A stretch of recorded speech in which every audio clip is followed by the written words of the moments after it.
Ya, halo pemirsa, apa kabar Anda hari ini? Langsung dari studio IDX Channel Jakarta, saya Prasetyo Wibowo kembali hadir dalam Market Review, program yang mengupas isu-isu yang menjadi penggerak ekonomi di tanah air.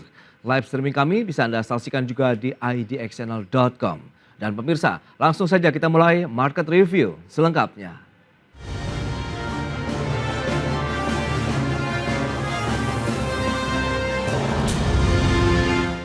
Ya, pemirsa, Kementerian Ketenagakerjaan hingga kini belum mengumumkan penetapan upah minimum provinsi atau UMP tahun 2025. Meski demikian, Kemenaker memastikan penetapan UMP tahun 2025 akan dilakukan maksimal pada bulan Desember tahun ini. Kementerian Ketenagakerjaan telah menunda pengumuman penetapan upah minimum provinsi atau UMP tahun 2025 yang sediakan dilakukan pada minggu lalu. Hal ini terkait adanya putusan Mahkamah Konstitusi yang mengabulkan sebagian permohonan pengujian material Undang-Undang Nomor 6 Tahun 2023 tentang penetapan peraturan pemerintah pengganti Undang-Undang Nomor 2 Tahun 2022 tentang Cipta Kerja menjadi undang-undang. Meski demikian, Menteri Ketenagakerjaan Yasirli seperti dikutip menyatakan penetapan upah minimum provinsi tahun 2025 akan dilakukan maksimal pada Desember 2024 mendatang. Saat ini Kemenaker masih menggodok rumus perhitungan upah bersama Lembaga Kerjasama atau LKS Tripartit Nasional yang ditargetkan akan selesai pada minggu ini. Hasil perumusan tersebut selanjutnya akan disampaikan kepada Presiden Prabowo Subianto. Sementara itu, Mahkamah Konstitusi dalam putusan 31 Oktober 2024 meminta pasal terkait pengupahan harus mampu memenuhi kebutuhan hidup pekerja, buruh, dan keluarganya secara wajar yang meliputi makanan dan minuman, sandang, perumahan, pendidikan, kesehatan, rekreasi, dan jaminan hari tua. MK juga meminta agar struktur dan skala upah harus proporsional. Selain itu, MK menghidupkan kembali peran aktif Dewan Pengupahan dalam penentuan upah minimum, serta mengembalikan adanya upah minimum sektoral. Dari Jakarta, tim liputan IDX Channel. Ya, pemirsa, untuk membahas tema menarik kita kali ini, tarik ulur penetapan UMP tahun 2025, kita sudah tersambung melalui Zoom bersama dengan Profesor Tajuddin Nur Effendi. Beliau adalah pengamat ketenagakerjaan dari Universitas Gadjah Mada. Halo Prof, apa kabar? Kabar baik, Baik, sehat. salam Alhamdulillah. sehat. Terima kasih juga atas waktu yang disempatkan Prof, dan sudah bergabung juga ini Ibu Mira Sumirat. Beliau adalah Presiden Asosiasi Serikat Pekerja Seluruh Indonesia atau Aspirasi. Halo Bu Mira, apa kabar? Alhamdulillah, sehat Mas Pras. Baik, terima kasih juga atas waktu yang disempatkan. Kita langsung ke Prof terlebih dahulu nih terkait dengan pemerintah khususnya dari Kementerian Ketenagakerjaan yang hingga kini belum memutuskan penetapan upah minimum provinsi UMP tahun 2025. Tanggapan Anda Prof seperti apa? Kalau saya baca dari informasi media, itu seharusnya tanggal 21 November itu mau diumumkan oleh kementerian. Tetapi kemudian ditunda. Ditunda itu menurut hemat saya memang perlu karena harus menyesuaikan dengan keputusan MK yang berkaitan dengan perhitungan upah minimum itu. Dan itu harus dilakukan secara hati-hati dan bijaksana. Nah, saya pikir itu perlu pemikiran yang baik. Karena menurut hemat saya kenaikan upah minimum memiliki potensi yang cukup besar ya untuk meningkatkan daya beli dan mendorong pertumbuhan ekonomi melalui peningkatan konsumsi. Jadi kalau itu nanti sampai tertunda-tunda, itu kan akibatnya potensi besar itu akan hilang. Oleh karena itu saya pikir, ya seperti dikatakan akhir Desember harus selesai. Saya pikir itu hal yang harus dilakukan dan tentunya itu sangat penting karena harus menyesuaikan dengan keputusan yang sudah dilakukan oleh Mahkamah Konstitusi. Nah itu dia, terkait dengan putusan MK, berarti nanti penetapan dari, kita tahulah begitu bahwa UMP ini akan berbasis hitung-hitungannya pakai yang mana nih Prof jadinya? Yang jelas PP 51 2023 yang ada di dalam Undang-Undang Cipta Kerja itu akan ditinggalkan. Karena itu hanya menghitung inflasi, pertumbuhan ekonomi, dan ada indeks. Nah indeksnya itu yang nggak jelas. Dan kemudian usul ini yang diusulkan oleh MK, apa yang diputuskan oleh MK bukan usul, itu harus memasukkan inflasi, pertumbuhan ekonomi, kebutuhan hidup layak. Nah, kebutuhan hidup layak ini yang hilang di 51 2023 itu. Nah, itu dikembalikan. Ya, kalau upah tidak mendukung kehidupan layak itu bukan upah namanya. Sedangkan upah minimum itu kan sebetulnya proteksi sosial pemerintah agar pekerja itu sejahtera dan bisa hidup layak. Jadi saya pikir ini hal yang cukup penting dipikirkan secara hati-hati. Baik, dari perwakilan pekerja atau buruh ini Ibu Mirah lantas bagaimana begitu dengan masih belum diputuskannya penetapan upah minimum provinsi tahun 2025? Ya, memang tidak ada peraturan yang jelas ya untuk tanggal berapanya, harus di tanggal berapa gitu di bulan November. Tetapi yang pasti sebelum tahun 2025 itu harus ditetapkan. Nah, apalagi Desember juga kan banyak liburnya tuh ya menjelang tahun baru dan juga hari raya keagamaan dalam Natal. Jadi memang harus diputuskan sebelum tahun 2025. Itu yang pertama.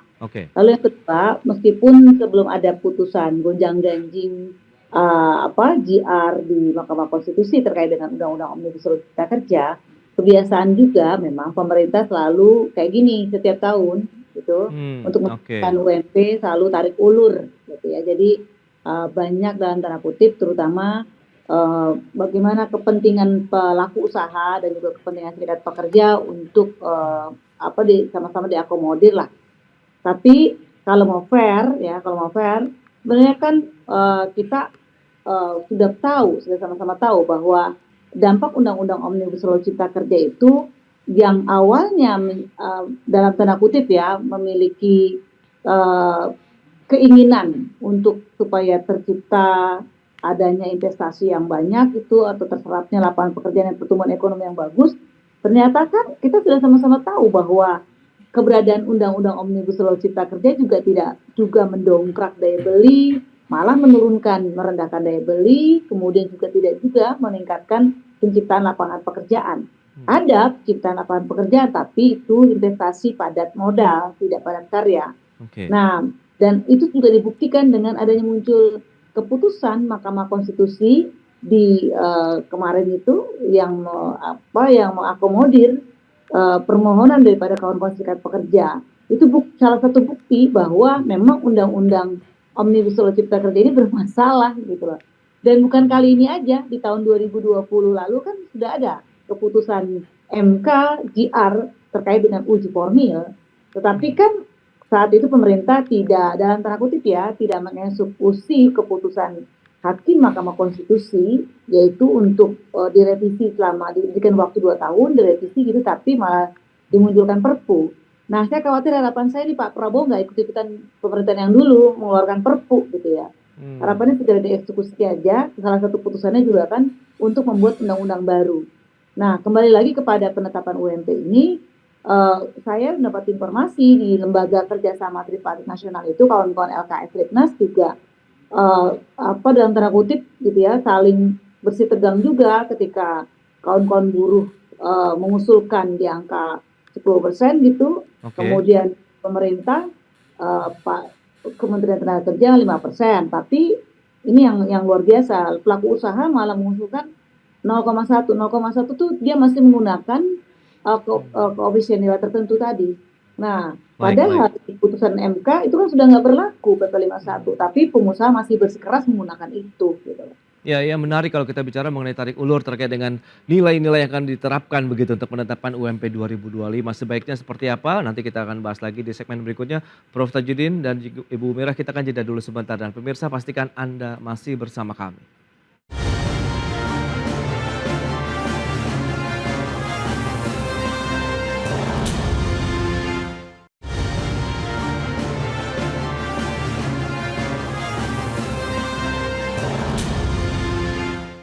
Ya, terima kasih Anda masih bergabung bersama kami dalam Market Review pemirsa, dan kita lanjutkan kembali perbincangan menarik ini bersama dengan Profesor Tajudin Nur Effendi. Beliau adalah pengamat ketenagakerjaan dari Universitas Gadjah Mada, dan juga Ibu Mirah Sumirat, Presiden Aspirasi. Baik, Prof, ini saya ingin menanyakan terkait dengan tadi beberapa komponen-komponen yang nampaknya juga nanti akan berubah pada saat perhitungan hasil dari keputusan Mahkamah Konstitusi. Lantas bagaimana sih supaya kita tahu kan pemerintah khususnya Kemenaker tengah menggodok rumusan perhitungan UMP 2025.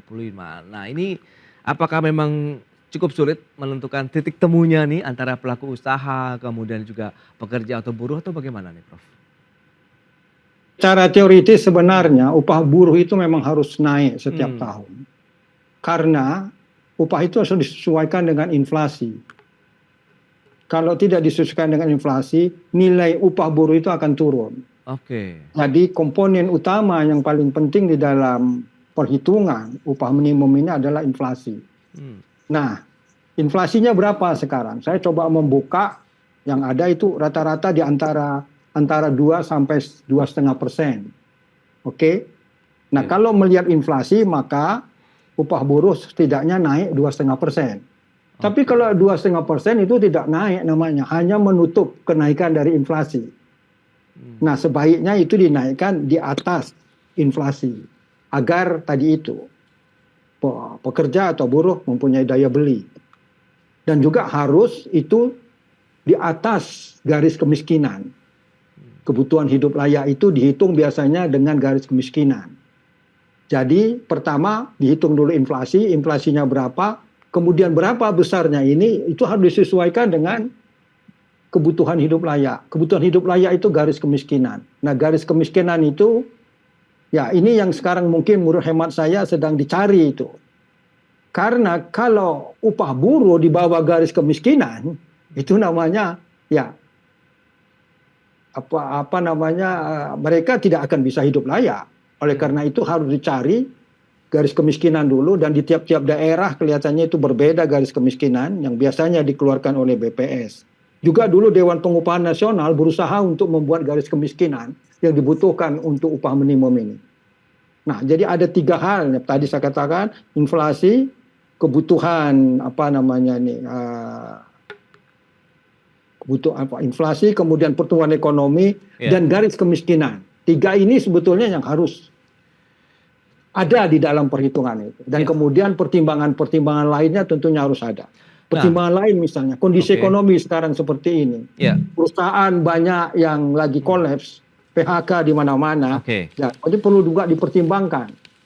Baik. Kalau seandainya dinaikkan pada katakan tadi ada yang menuntut 20%. Kalau kemudian perusahaan-perusahaan tutup, buruh juga yang kehilangan. Oke. Nah, itu dia Prof. Saya ingin sampaikan data dulu Prof kepada pemirsa ya terkait dengan kondisi dari industri manufaktur kita berdasarkan PMI Manufaktur Indonesia ini. Pergerakannya dari bulan Juni sampai dengan Oktober, data selengkapnya bisa Anda saksikan di layar televisi Anda pemirsa. Di bulan Juni PMI Manufaktur kita di posisi 50,7 poin. Berarti memang ini masih dalam level yang ekspansi. Kemudian di bulan Juli, Agustus, September sampai dengan Oktober sudah meninggalkan level 50 Prof. Dan juga Ibu Mira, berarti memang sudah meninggalkan level ekspansinya atau masa dalam kondisi kontraksi begitu untuk PMI Purchasing Manager Index Manufaktur Indonesia begitu ya. Kemudian ada juga data jumlah kelompok menengah Indonesia. Ini data dari tahun 2019 sampai dengan 2024 ini cenderung turun begitu ya. Jumlah kelompok menengah Indonesia itu dia tadi sudah disampaikan Ibu Mira juga adanya penurunan daya beli masyarakat, kemudian ada juga kondisi dari tingkat konsumsinya juga yang terjadi di masyarakat saat ini, sehingga diharapkan dengan kenaikan dari UMP tadi kalau Prof sampaikan bisa mendorong ekonomi, tingkat konsumsi dan juga daya beli masyarakat. Baik, kita akan lanjutkan kembali perbincangan kita bersama dengan Prof Tajudin. Nah Prof, dengan kondisi ataupun data tadi yang sudah disampaikan, sebenarnya bottleneck-nya di mana sih? Kalau memang kita lihat tadi sudah disinggung juga oleh Ibu Mira, hampir setiap tahun terjadi seperti ini begitu loh Prof.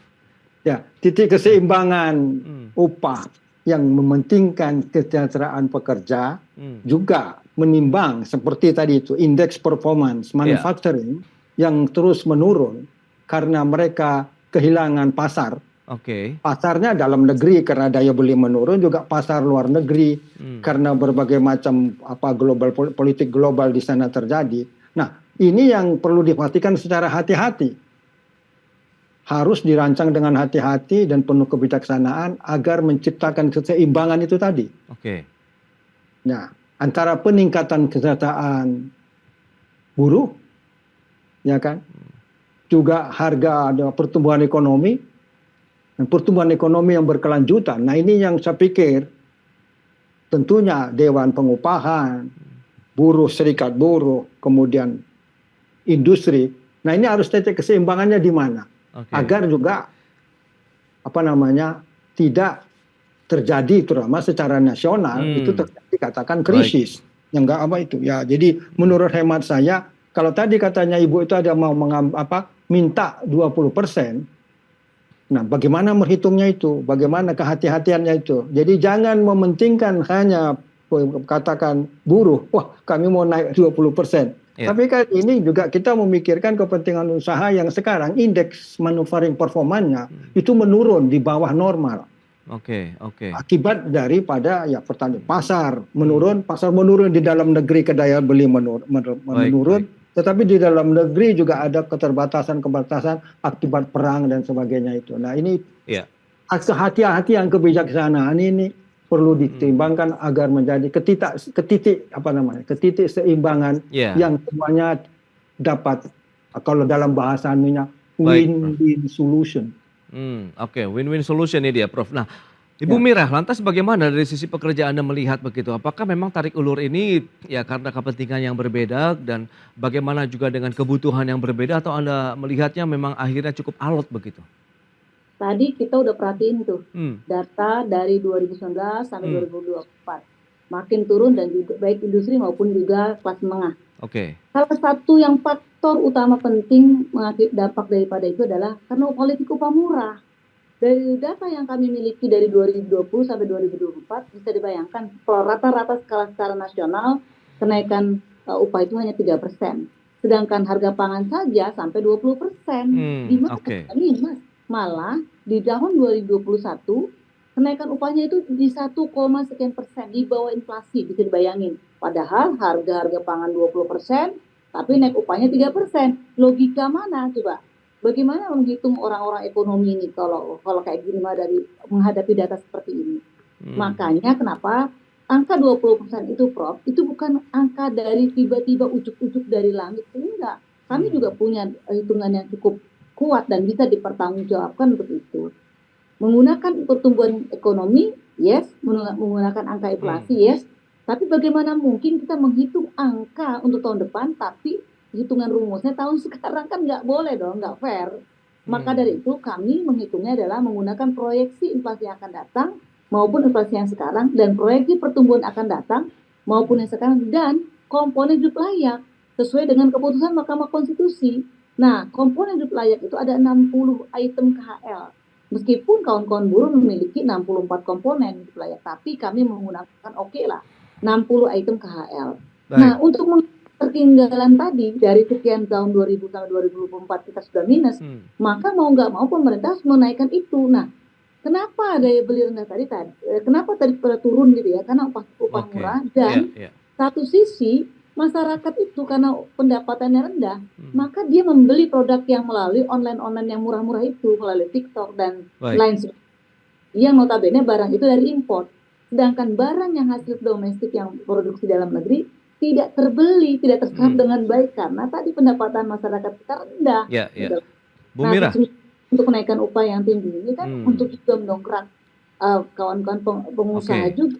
Baik, nah di satu sisi juga apakah nanti kita kan tentu harus mempertimbangkan kondisi tadi industri kita begitu yang juga memang tengah mengalami tekanan begitu. Apakah nanti akhirnya misalnya pemerintah kita tahulah baca di beberapa media juga pun menyatakan ataupun menyebutkan memang ada kenaikan. Tapi kalau kenaikan tidak sesuai dengan harapan seperti apa? Tahan dulu jawabannya, kita akan jeda dulu sebentar ya. Dan pemirsa, kami akan segera kembali usai pariwara berikut ini.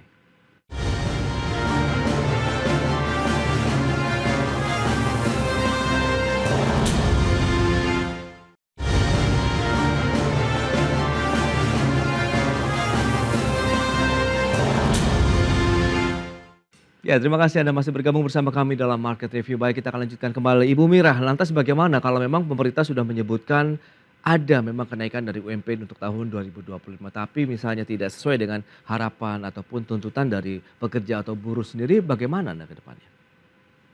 Ya, saya akan dipastikan ya. Saya pasti memastikan gitu kondisi ekonomi kita makin tambah parah dan mungkin krisis yang luar biasa akan melanda kalau itu memang tidak sesuai nih, apalagi misal di bawah inflasi atau sama dengan inflasi. Masalahnya Mas Pras, filosofi UMP ini selama ini yang kami rasakan gitu karena kami orang-orang di lapangan ini bahwa kawan-kawan pekerja yang seharusnya di atas 1 tahun itu tidak mendapatkan UMP, tapi menggunakan struktur skala upah atau penyesuaian upah. Bahwa filosofi UMP itu kan hanya untuk kawan-kawan pekerja yang baru di bawah 1 tahun dan lajang. Nah persoalannya kawan-kawan pekerja yang di atas 1 tahun, 20 tahun masih UMP aja, itu luar biasa. Jadi ini yang menjadi salah ketika perusahaan diminta untuk menyesuaikan upahnya atau dalam struktur skala upah, perusahaan tidak memberikan. Makanya nggak aneh ketika ada pekerja yang masa kerjanya 20 tahun, 10 tahun itu masih UMP. Itu nggak aneh karena filosofinya itu sudah dilanggar oleh kawan-kawan pelaku usaha. Lalu yang kedua, kalau ini masih nekat, saya pastikan juga akan terjadi krisis ekonomi yang sangat berat. Karena tadi ini sudah sangat berat terjadi karena upah murah. Sekarang kemudian kalau masih nekat melakukan pemberlakuan upah murah, itu saya pastikan krisis ekonomi akan terjadi. Yang ketiga, ya buruh sudah tidak lagi dalam tanda kutip memiliki perwakilan di parlemen gitu, Mas Pras. Jadi kita paling menggunakan parlemen jalanan gitu. Ada kawan-kawan kelompok aliansi buruh yang sekarang ini sedang koordinasi dengan kami juga bahwa apakah ada skema untuk melakukan demo besar-besaran atau mogok nasional secara besar-besaran. Ini sedang dikonsolidasikan oleh kawan-kawan buruh di Indonesia gitu, dan sedang terus-menerus dikoordinasikan dengan mungkin elemen-elemen yang lain karena memang bukan hanya nanti yang rugi gitu ya, bukan hanya yang rugi bahwa kami yang masih bekerja, tetapi kan kawan-kawan yang sekarang ini sedang mungkin akan mendapatkan pekerjaan setelah lulus itu juga akan merasakan dampaknya. Dan lagi-lagi kami berharap penuh nih kepada pemerintahan Prabowo, kalau Pak Prabowo ini punya target 8% pertumbuhan ekonomi, maka ya harus dinaikkan upahnya secara tinggi untuk tadi meningkatkan daya beli, karena dengan upah yang tinggi maka hasil produksi barang dan jasa yang dihasilkan oleh perusahaan kecil, menengah dan besar itu akan terserap dengan baik. Kalau bicara tentang keseimbangan, saya yakin gitu ya, maka pemerintah harus memberikan juga insentif-insentif gitu kepada pelaku usaha harusnya gitu ya. Dan stop juga tuh peraturan Menteri Perdagangan yang telah membuat barang-barang produk impor itu masuk ke Indonesia dengan bebas sehingga mematikan para pelaku usaha kita, UMKM kita, juga perusahaan-perusahaan besar kita, karena banjirnya produk-produk impor yang luar biasa itu dan harganya sangat murah dengan kualitas yang bersama. Baik, Bu Mira. Nah, Prof, Anda melihat bagaimana Prof Tajudin terkait dengan kondisi tadi begitu, sehingga tadi kalau kita bicara mengenai kondisi ekonomi, kondisi industri, kemudian di satu sisi ada tuntutan dari kenaikan UMP sendiri di tahun 2025.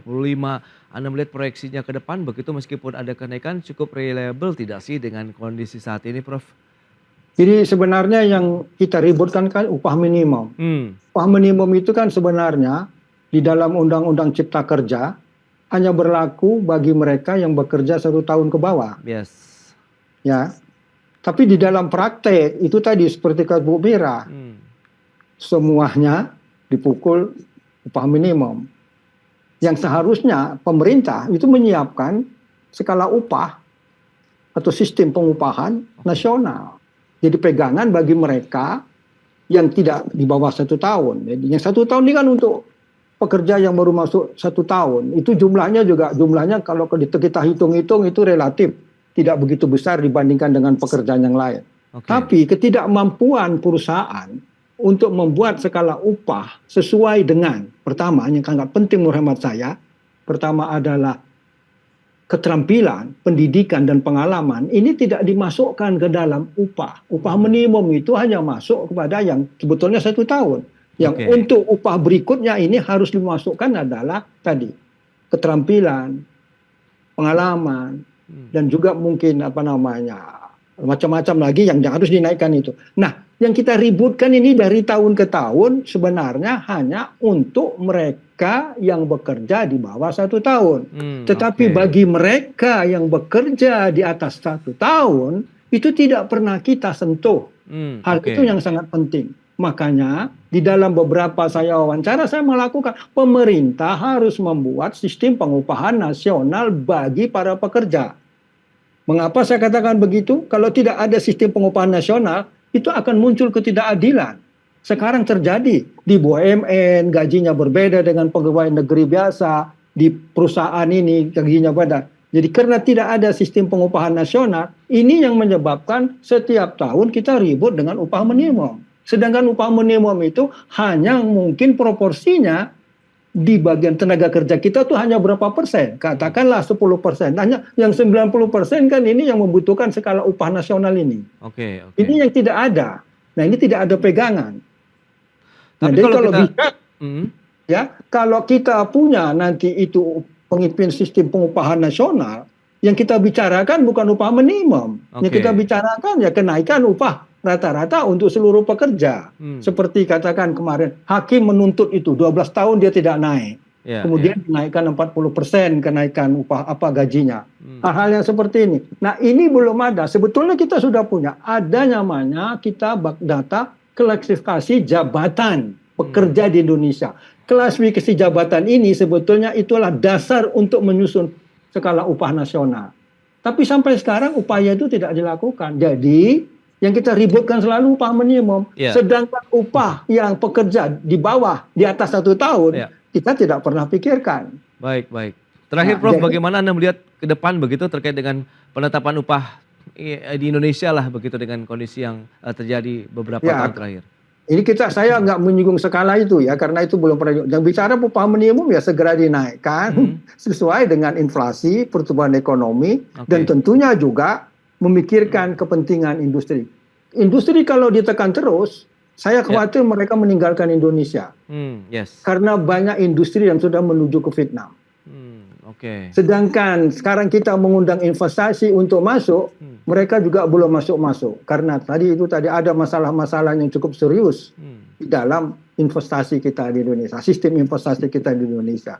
Jadi kalau ini berlangsung terus, ya saya khawatir kita tidak akan bisa mengalami perubahan, terutama di dalam kesejahteraan pekerja.